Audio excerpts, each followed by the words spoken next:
Violent gang murders, a devastating plane crash, and a shocking number of drug overdoses that always seem to happen at the age of 27? You know their songs, you know their albums, but do you know how our most treasured musicians and pop stars died?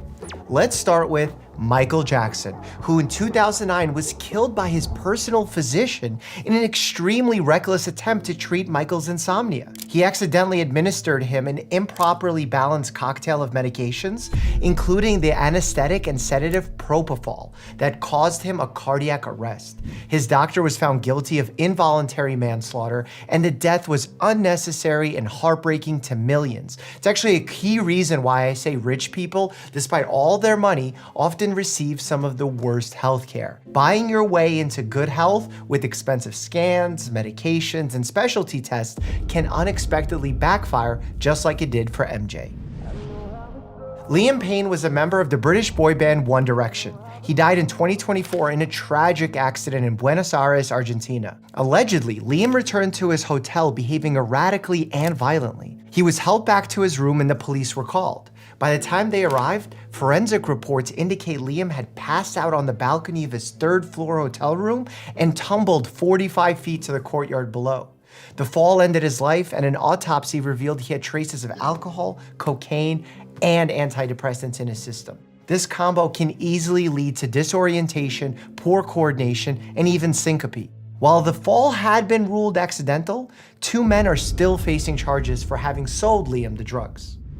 Norma Jean Mortensen became the first American sex symbol after a massive career as a movie star in the 1950s, but you probably know her better by her stage name, Marilyn Monroe. She not only recorded popular songs like "A Diamonds Are a Girl's Best Friend" and starred in classic films like "Some Like It Hot." Unfortunately, she likely suffered from serious mental health problems and substance abuse. At just 36 years old, she was found dead inside her Los Angeles home after an overdose of barbiturates. It's a type of insomnia medication that we no longer use for that purpose. It was thought that this tragedy was potentially self-inflicted, but conspiracy theorists will tell you that she was actually killed by President Kennedy and his brother Robert, who were entwined in some salacious love triangle and wanted her silenced. Still waiting on good evidence for that one.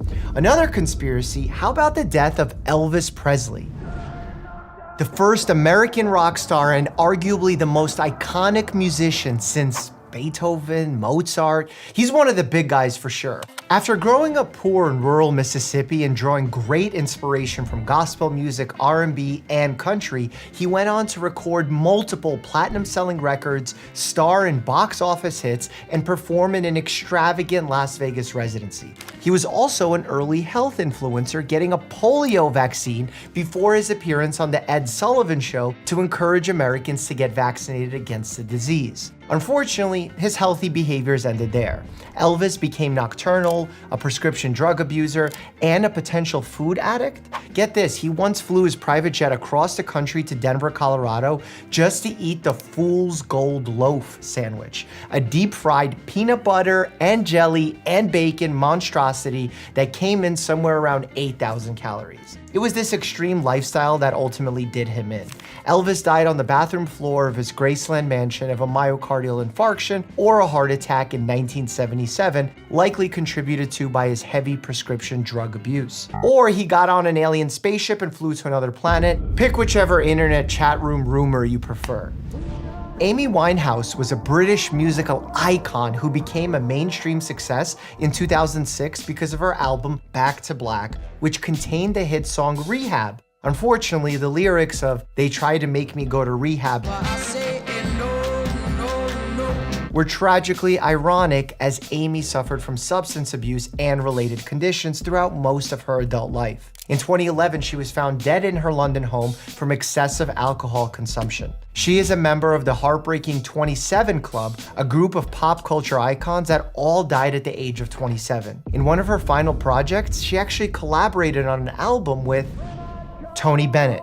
the suave and cool crooner whose career spanned 70 years. He continued to perform well into his 90s until he was finally taken by Alzheimer's disease, a condition that slowly kills brain cells and makes the brain shrink. Interestingly, with the lifestyle research we have now, we believe about 40% of cases could be prevented. And while his voice may have been legendary, it was not as good as Whitney Houston's, who Tony Bennett said had the greatest voice of all time. She was a Grammy-winning musical artist and also had a successful run as an actress, starring in the 1992 movie The Bodyguard alongside Kevin Costner, where she famously sang "I Will Always Love You."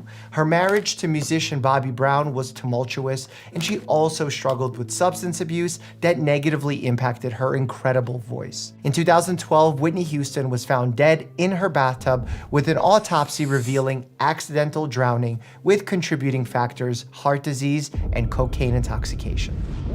Tupac Shakur was a key figure in the establishment of America's 1990s gangsta rap movement. His activist message in music and film shined through, speaking truth to power about corrupt policing practices and America's prison industrial complex. On the night of September 7th, 1996, Tupac was in Las Vegas leaving the arena after watching a Tyson fight. Tupac was then hit in the chest 4 times in a drive-by shooting by a hidden assailant who sped off. Tupac died 6 days later. The case ran cold for nearly 30 years until 2023, when Dwayne Davis was arrested and charged as the ringleader of the group that carried out the murder. Unfortunately, this was just one of the many high-profile gang-related killings in the 1990s, followed by that of Biggie Smalls, or Notorious B.I.G., legally known as Christopher Wallace. He was another pioneer of the 90s gangsta rap movement, reviving the East Coast rap scene in my old stomping grounds of Brooklyn. He actually dropped out of high school to sell drugs, but he was also bursting with natural talent, earning him a Grammy nomination and opportunities to collab with Michael Jackson. It was highly suspected that this East Coast rap revival ultimately led to his death, as Tupac was a West Coast rapper and Biggie was from the East. He was just 24 years old and his murder remains unsolved. Frank Sinatra was a defining singer and songwriter of the 20th century who also dazzled audiences with his performance on stage and on the silver screen. His cultural impact was tremendous, from winning Oscars to performing with Dean Martin and Sammy Davis Jr. as the Rat Pack, to helping JFK win the presidential election by serving as a liaison between the administration and the Italian mob? Allegedly. He died at the age of 82 from a heart attack, likely contributed to by a lifetime of alcohol and tobacco use. Remember that we have clear proof that alcohol, especially when consumed in large amounts, is cardiotoxic. John Lennon was the iconic Beatle who helped ignite the British invasion of rock music in the 1960s. He co-wrote legendary songs like A Hard Day's Night and Imagine that have been inescapable in pop music. His death sent shockwaves around the world when it was announced on Monday Night Football on December 8th, 1980. John Lennon, outside of his apartment building on the west side of New York City, the most famous perhaps of all of the Beatles, shot twice in the back, rushed to Roosevelt Hospital, dead on arrival. A crazed fan seeking fame named Mark David Chapman sat waiting for the legendary Beatle to emerge from the Dakota, his famous apartment building on the Upper West Side of New York. When he did, Chapman shot him in the back and shoulder. As Lennon's body lay bleeding on the New York sidewalk, the doorman turned to Chapman and said, "Do you know what you just did?" He excitedly replied, "I just shot John Lennon." Creepy. As Howard Cosell said on Monday Night Football, John was quickly transported to a nearby hospital where he was declared dead on arrival. John Lennon is not the only Beatle that we lost, though. George Harrison, who is responsible for songs like While My Guitar Gently Weeps and Here Comes the Sun. In 1999, he was attacked in his own home by an intruder and received multiple stab wounds. But he survived with a collapsed lung. It would have taken an even more aggressive killer to take down George Harrison. Unfortunately, That would wind up being oral cancer, likely caused by a lifetime of heavy smoking. The Beatles weren't the only British rock band to dominate the airwaves though, paving the way for Freddie Mercury of the band Queen, who pioneered an original sound of operatic rock music amidst a decade of disco. He was not only one of the most dynamic musical performers of all time, but a queer icon, known for his sexually fluid lifestyle. Unfortunately, the sexual freedom of that era likely led him to contracting and dying from complications related to AIDS, acquired immunodeficiency syndrome. AIDS is caused by HIV, a sexually transmitted infection, and damages a person's immune system, making them highly susceptible to other diseases and complications. Today, pharma breakthroughs have created antiviral treatments that protect HIV patients from developing AIDS, allowing for an almost identical lifespan to those without the condition, given an early diagnosis. Prince's rise to fame came in 1983 when his first crossover hit, Little Red Corvette, had a music video air on MTV, garnering him a massive audience, making him one of the first black musicians to air on the network. His album, Purple Rain, won an Academy Award, and he's also known for having delivered perhaps the most legendary Super Bowl halftime show ever in 2007 in Miami in the rain. He was the definition of cool. He was an electric performer, but decades of leaving it all on the stage took a toll on his body, leaving him in a lot of pain, which led him to use prescription pain medication. 2016, he was at his home in Minnesota when he collapsed inside of an elevator after taking what he thought was prescription Vicodin, an opioid pain reliever, but was instead a counterfeit medication laced with deadly amounts of fentanyl, which is 50 to 100 times more potent. He didn't even know what he was taking. David Bowie was a prolific British rock star who released 26 albums in just 50 years. This guy worked. His hits Young Americans and Heroes are only a couple of the dozens of his songs that dominated the charts in the 70s and 80s. In 2004, he survived a heart attack while on stage and retreated from public life for about a decade. He never stopped making music though, producing work until 2016 when he died of liver cancer, a condition he kept so secret that many of his bandmates didn't even realize he was terminally ill. George Michael was a British pop star who blew up thanks to MTV with this massive hit, Wake Me Up Before You Go-Go by his band Wham, which went on to become the first Western pop band to tour China.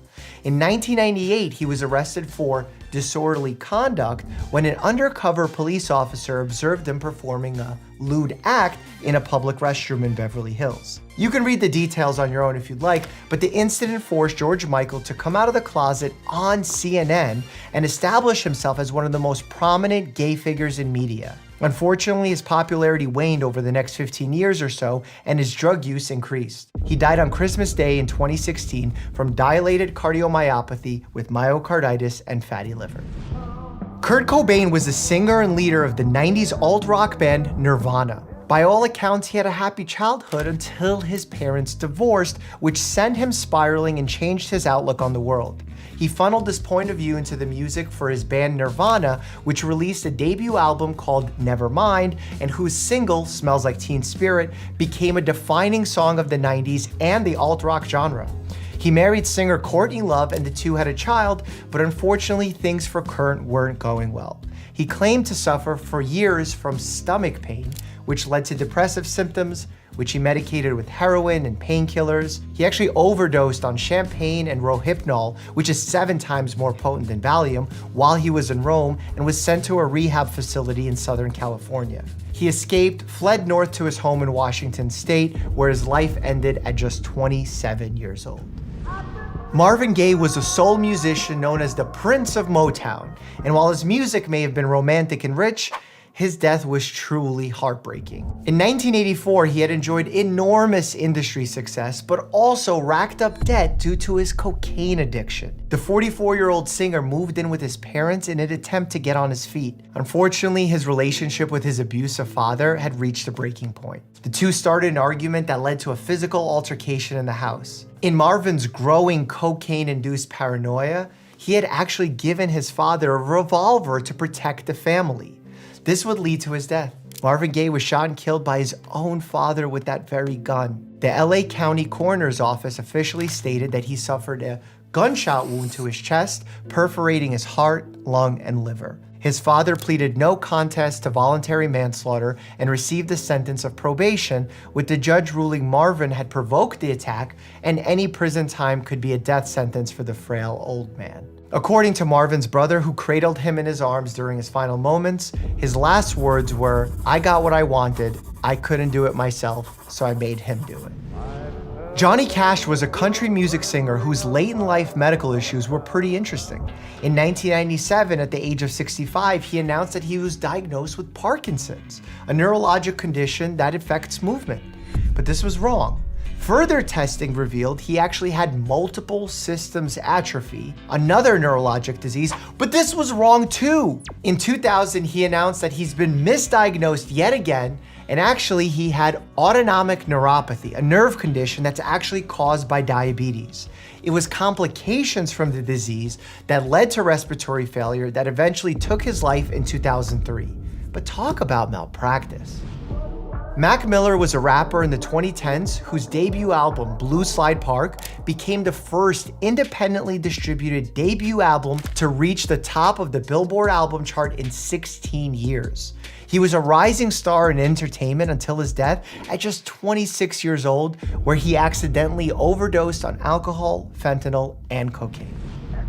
Earl DMX Simmons was a rapper known for huge hits like Party Up and X Gon' Give It To Ya, which were definitely hit songs in my high school in Staten Island. In 2021, just at 50 years old, DMX had a cocaine-induced heart attack in his home, went into cardiac arrest, and reportedly went 30 minutes without receiving oxygen to his brain. I'm not saying chest compressions would have saved his life, but in this scenario is exactly the scenario I say you should do them. 2 inches deep, 100 beats per minute to circulate any remaining oxygen in the blood to the rest of his body, after calling for help, of course. He was transported to a hospital where he was left in a vegetative state for several days until he died. Jeff Buckley was a folk rock artist who had a bright musical future ahead of him until a tragic day in 1997 outside of Memphis, Tennessee. Singing along to Led Zeppelin on a nearby radio, Jeff ran fully clothed into a tributary alongside the Mississippi River for a fun swim. A passing speedboat sent a powerful wake his way and he disappeared. 6 days later, a passenger in a riverboat spotted his body amongst the branches in a nearby harbor. The death was ruled an accidental drowning and he was just 30 years old. Bob Marley was the trailblazing pioneer of reggae music from Jamaica, defining a sound that to this day is synonymous with his part of the world. In the 1970s, he became the face of Jamaican culture in contrast to its political chaos, which led to his assassination attempt. Late one night, a violent trio ambushed Marley's home, littered his house with bullets. The men emptied their clips and sped off. Bob survived with only minor wounds and days later went on to play in front of tens of thousands at the Smile Jamaica Festival in a call for peace. He lived a few more years until he noticed a small black spot just under his toenail, which he thought might just be an old soccer injury. Unfortunately, it was actually acral litiginous melanoma, a rare form of skin cancer. Doctors suggested he get his toe removed to prevent the spread of this cancer, but Bob Marley refused, opting for a less invasive surgery. Unfortunately, the cancer did spread to his body and he died in 1981 at just 36 years old. Aretha Franklin defined the golden age of soul music in the US and was the first woman inducted into the Rock and Roll Hall of Fame.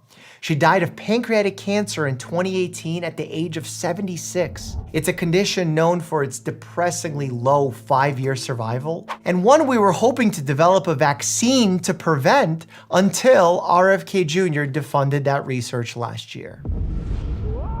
Jimi Hendrix was an explosive musical talent of the 1960s in the US and UK, impressing audiences with his stage persona and remarkable ability to improvise electric guitar solos in front of thousands. He was really only scratching the surface of his career when he lost his life at just 27 years old after aspirating his own vomit after overdosing on sleeping pills. Buddy Holly, Ritchie Valens, and JP the Big Bopper Richardson unfortunately all belong on the same entry because the three of them died together. In 1959, the three musicians and their bands were touring the Midwest. Their tour bus had no heat, making the long drives between Midwestern cities brutally cold in that winter snow. Buddy Holly was fed up with the conditions and chartered a small private plane for him, Richie, and the Big Bopper to use on their way to their next gig. The plane took off and immediately was taken over by high winds and snow. The pilot tried his best to control the airplane, but the weather was just too strong. The four men crashed and died in a cornfield just 5 miles from the airport. The event was so culturally traumatic that musician Don McLean wrote his famous song, American Pie, all about it, calling it the day the music died. Tina Turner was known as the Queen of Rock and Roll and dominated music for 60 years until her passing at 83 after a battle with a long illness. Likely some sort of combination of the following. First, she was diagnosed with hypertension in 1978 and left it untreated. This contributed to the eventual stroke she suffered in 2013. Shortly after, she was diagnosed with intestinal cancer. Her treatments weren't going well, so she unfortunately turned to dangerous homeopathic treatments, which made things significantly worse and resulted in advanced kidney failure. She actually wrote in her memoir, "The consequences of my ignorance ended up being a matter of life and death." Janis Joplin was a powerhouse singer whose death signaled the end of the 60s for many Americans.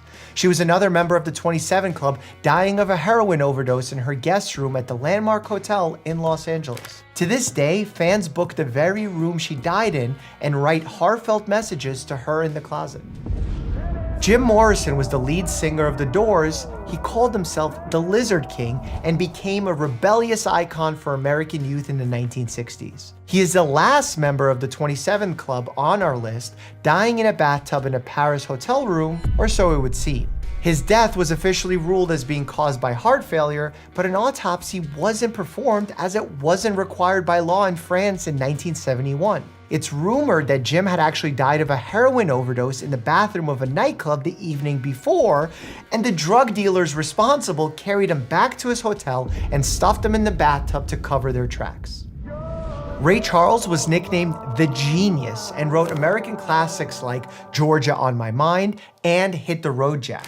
He was born with sight but developed juvenile glaucoma that took his vision by the time he was 7 years old. While he may not have been able to see the keys on the piano, he could feel the music, eventually pulling in 12 Grammys and 5 more after he died. As he aged, he suffered from hip pain and eventually received a hip transplant, which he'd hope would allow him to continue touring. Unfortunately, during this process, doctors also discovered he had extensive liver disease, which took his life when he was 73. Click here to see me react to musicians getting injured while performing on stage. Even Lady Gaga's in the video. And also, while it's fascinating to see how these pop stars passed away, it's definitely tragic to see how many battled substance abuse. If you or anyone you know is struggling, you can find resources in the description below. And as always, stay happy and healthy.